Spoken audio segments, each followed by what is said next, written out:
Well, good morning. Welcome to Viking Mountain Ranch. Well, we've been under what's called a severe excessive heat advisory. It's extremely hot. Heat wave coming through. Very strange. But unfortunately yesterday I lost a chicken due to the heat. I tried to save it. I did everything I could. Well, we have not only a heat advisory, but we have an excessive heat warning. Chickens are panting. I think there's one dead right there. I mean, it's 105 degrees with a real feel of 115 right now, and it is extremely hot. That's evaporated. I keep filling up their water. All the animals are panting. Yeah, she's gone. Poor girl. It's just too hot.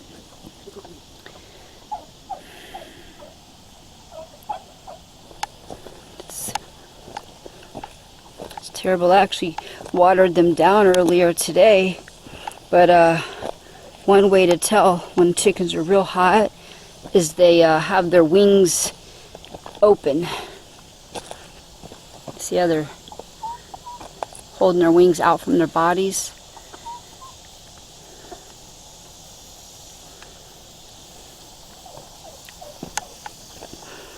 I let the turkey out. I mean, everybody's in the shade right now. She's over here by the water. I know, it's too hot.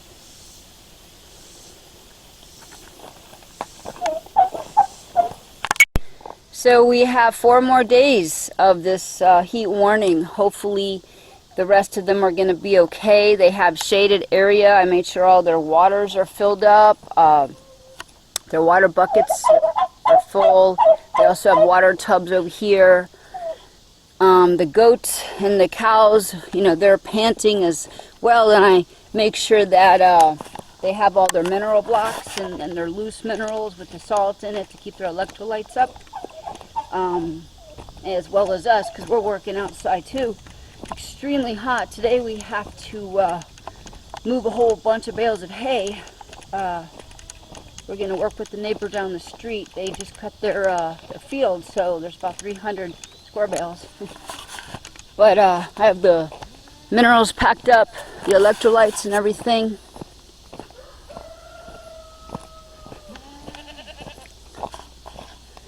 Good morning, guys.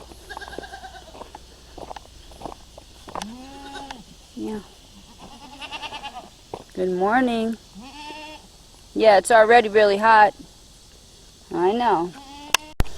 Well, sweating all day long is not a comfortable thing. I just try to look at the positives. It's like working in a sauna. At least sweating out some toxins and things like that.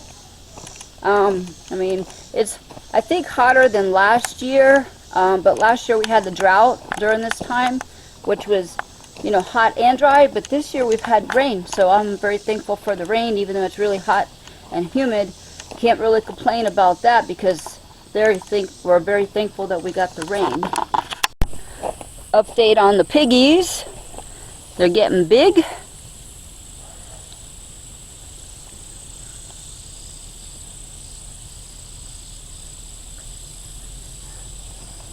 Let's see. Like I say, it's so hot, so they're over here hiding in the tall bushes. There they are. Oh, there's my pig.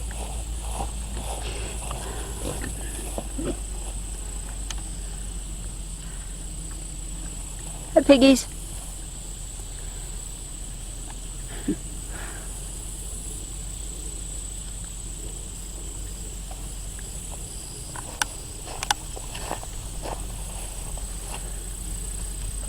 There he is, one with the white leg.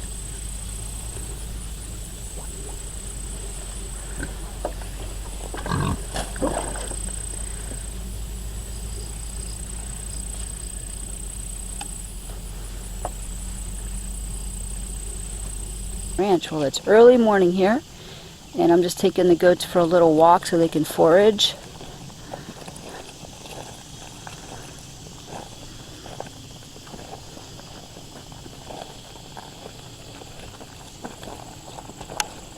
What's it?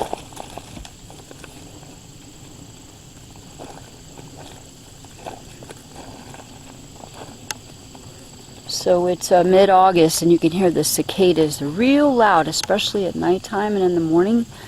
But they'll be gone soon.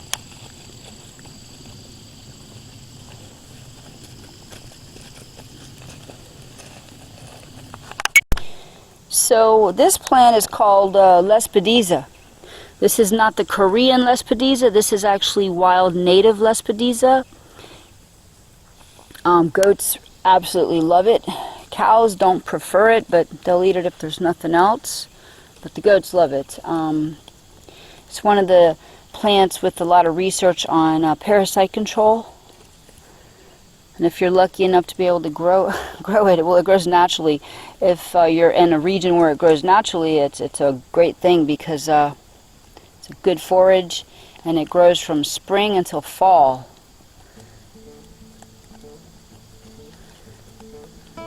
There's a lot of it.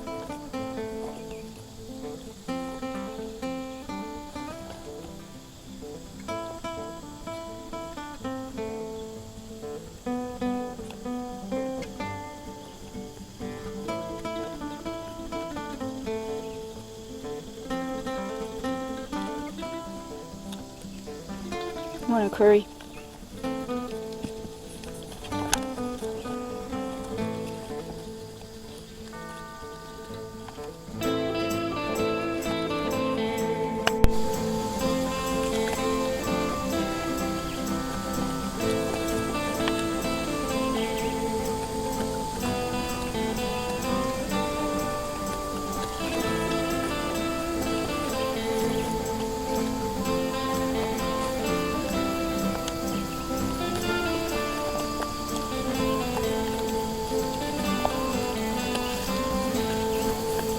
Marduk. Good morning, boy.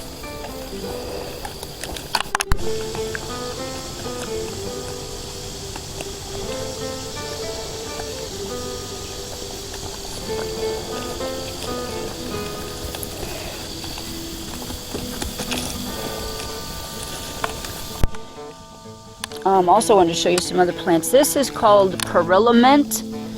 This is absolutely toxic to livestock. Many animal has died because of that plant. You know, it's got uses, but I mean, it grows everywhere. Don't need it. So I try to pull it up whenever I see it. I mean, I guess there's another one. Oh, excuse me, children.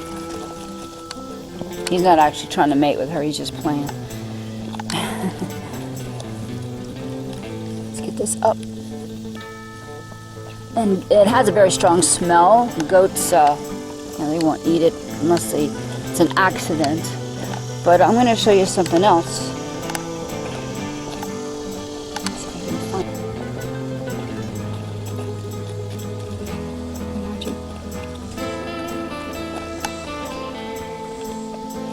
Okay, here it is. This is called nightshade, deadly nightshade. Been around a long time. It's got thorns all over it.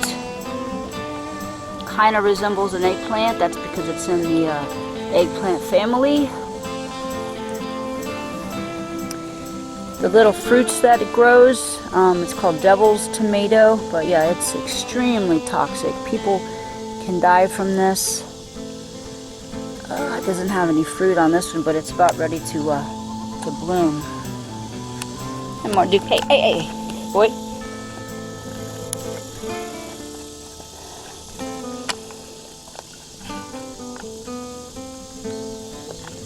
Then there's the Perillament. All that's Perillament. So I'm going to pull it up today before it blooms and starts seeding again. I cleaned all that out. It had a lot of it up in there, so I pulled all that out.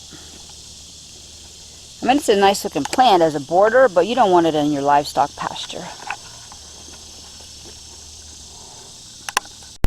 Also, deadly nightshade is known as belladonna, the common name of it. Yeah, there we go.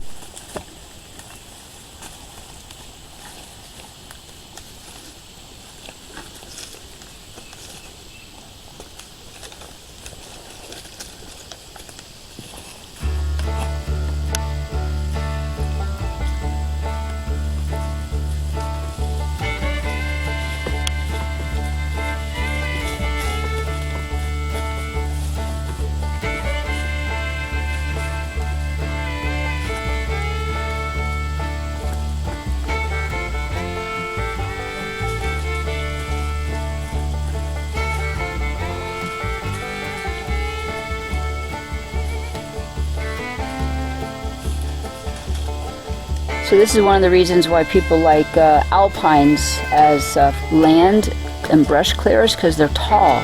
They're real big goats. And when they stand up, they can reach, you know, far above other small goats. Let me tee 'em up.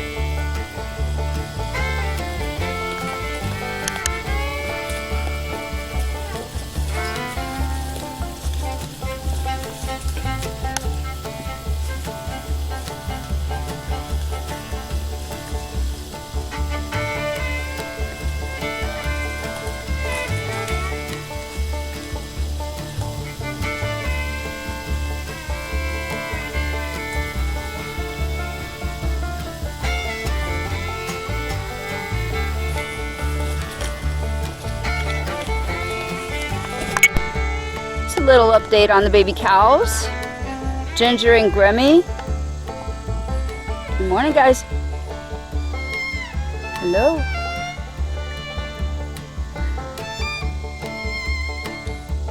They don't like the heat either. They stay up in the woods in the heat of the day.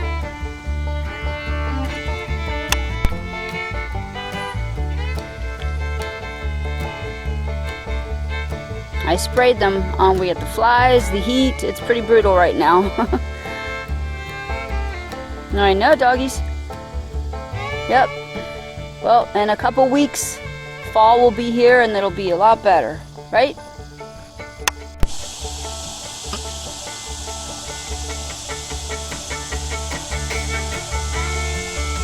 We had a good rain, and so we came down to check out the river. Kind of cloudy right now because all the runoff.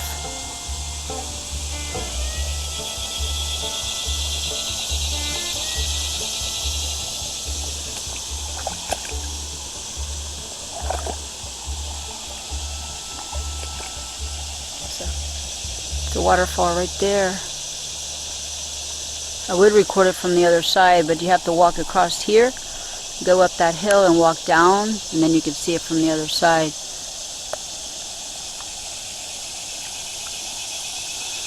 There's a really big sycamore tree right there above me. It's huge, massive sycamore tree.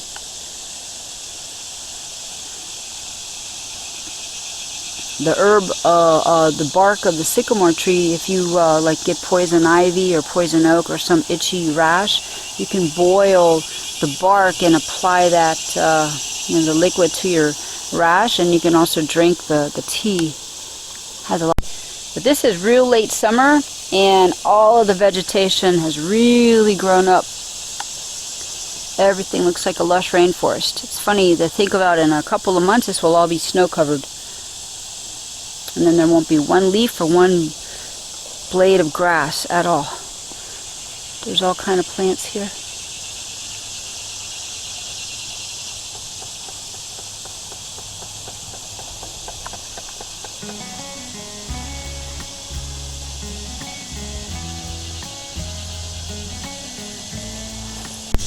This is one of the really neat places I wanted to take you on a walk through the forest.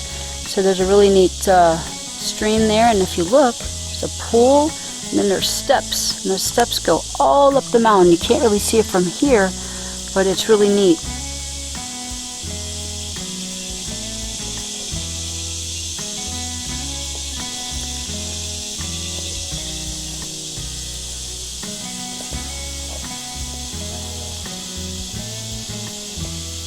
It goes up that way.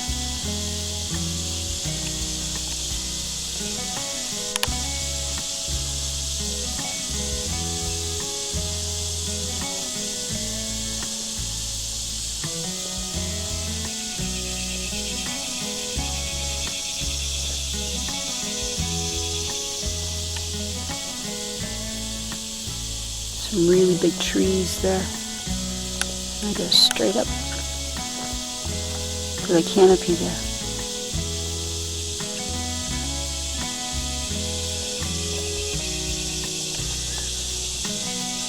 Little critter hole there.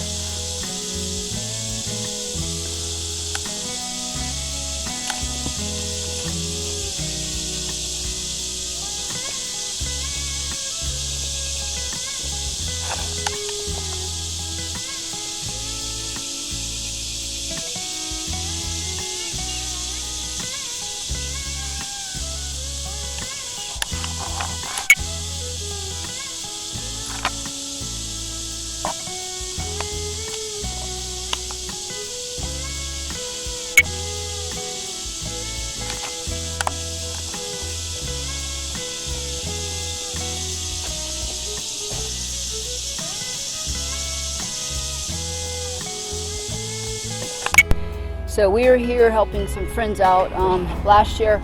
About this time, that tornado came through, and here's the house. One of the houses that it hit. A skunk. I do smell it. So apparently there was a skunk under that house. Oh, where did it go? He did. Oh, well, terrible smell. I can taste it. I remember that taste. Yep, that's nasty. The wind was just happened to be blowing this direction, but anyway, this was the house, and the people rebuilt, and that's the new house being rebuilt. So, but we're here helping the neighbors trying to salvage some wood. We're on the wrong side. All right, so we're on a mission to shut the door over here on the people's house because the skunk may run into the house.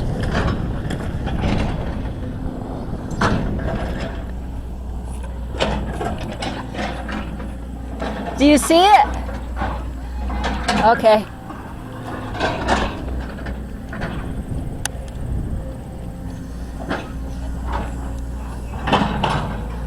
It's a nice view though.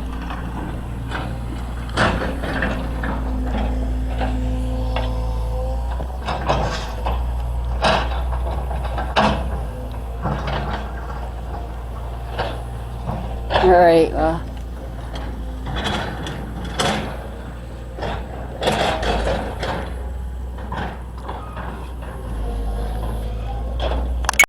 Thank you again for watching Viking Mountain Ranch. See you again.